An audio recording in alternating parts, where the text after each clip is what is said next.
శేషాచలం ఎర్రచందనం సరిహద్దులు దాటుకుని ఉత్తరాది రాష్ట్రాలు దేశాల్లో భారీ డంపులుగా పోగవుతోంది. Mastan Vali, Mukesh Badani, China smuggler Yang Ching, Manivannan ఇలా వరుసగా అంతర్జాతీయ రెడ్ శాండిల్ స్మగ్లర్లు పట్టుబడ్డారు. తాజాగా ఇవాళ ఢిల్లీలో చైనాకు చెందిన మరో అంతర్జాతీయ స్మగ్లర్ను చిత్తూరు పోలీసులు అరెస్టు చేశారు. 6 టన్నుల ఎర్రచందనం దుంగల్ని స్వాధీనం చేసుకున్నారు. పాస్పోర్టు గడువు దాటిపోయిన ఢిల్లీలోనే మకాం వేసి ఎర్రచందనం అక్రమ రవాణా చేస్తున్న ఫియాన్ను అదుపులోనికి తీసుకుని విచారిస్తున్నారు పోలీసులు. దీనికి సంబంధించిన మరిన్ని వివరాలు మా ప్రతినిధి రమేష్ వైట్లని అడిగి తెలుసుకుందాం.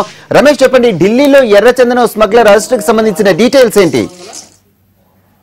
ఢిల్లీలో మరొక ఎర్రచందనం అంతర్జాతీయ స్మగ్లర్ ని చిత్తూరు పోలీసులు అరెస్ట్ చేశారు. మదనపల్లి 2 టౌన్ పోలీస్ స్టేషన్ లో ఇతని పైన ఒక కేసు కూడా నమోదు చేయడం జరిగింది. అయితే బదాని తర్వాత మణి అని ఇచ్చిన సమాచారం వరకు ఇతన్ని అరెస్ట్ చేసినట్టుగా పోలీసు అధికారులు చెప్తున్నారు. అయితే మధ్యాహ్నం టైంలో ఒక హోటల్లో ఇతను స్టే చేసిన సమయంలో చిత్తూరు తర్వాత ఢిల్లీ పోలీసులు జాయింట్ ఆపరేషన్ల ఫియాన్ని అదుపులో తీసుకోవడం జరిగింది. దాని దగ్గర నుంచి మొత్తం 6 టన్నుల ఎర్రచందనాన్ని అత్యంత ఖరీదైన అత్యంత విలువైన ఎర్రచందనాన్ని గురించి స్వాధీనం చేసుకుని ఇతను ప్రధానంగా బుద్ధుడి బొమ్మల్ని తయారు చేసి వీటిని చైనాకి ఎక్స్పోర్ట్ చేసుకుంటాడు.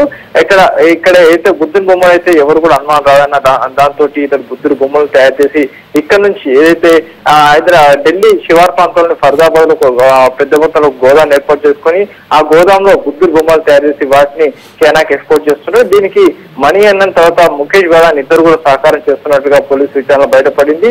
ఇతని వద్ద నుంచి 6 టన్నుల ఎర్రచందనాన్ని ప్రస్తుతాన్ని స్వాధీనం చేసుకున్నారు. దీంతో పాటుగా ఇతని దగ్గర నుంచి పెద్ద మొత్తంలో బుద్ధుడి బొమ్మలు కూడా స్వాధీనం చేస్తూ మరోవైపు చైనా చెందిన కరెన్సీ కూడా స్వాధీనం చేసుకోవడం జరిగింది. దీంతో పాటుగా ఇతని వీసా గడువు ఈ నెల 3వ తేదీలోనే ముగిసినప్పటికీ ఇతను అక్రమంగా ఢిల్లీలో ఉంటున్నట్టుగా అధికారులు గుర్తించారు. ఇతని పాస్పోర్ట్ సీజ్ చేశారు. ఇతన్ని ఢిల్లీ కోర్టులో ప్రొడ్యూస్ చేసి ట్రాన్సిట్ ప్రాజెక్ట్ మీద చిత్తూరు తీసుకొచ్చి ఇక్కడ కోర్టులో కూడా ప్రొడ్యూస్ చేసే అవకాశం ఉంది. ఏదైనప్పుడు కూడా ఒక అంతర్జాతీయ స్మగ్లర్ ని పట్టుకోవడం తోటి ఇతని నుంచి ఇంకా కీలకమైన లింక్స్ కూడా దొరికే అవకాశం ఉన్నట్టు అటు అధికారులు చెప్తున్నారు. Right, thank you Ramesh.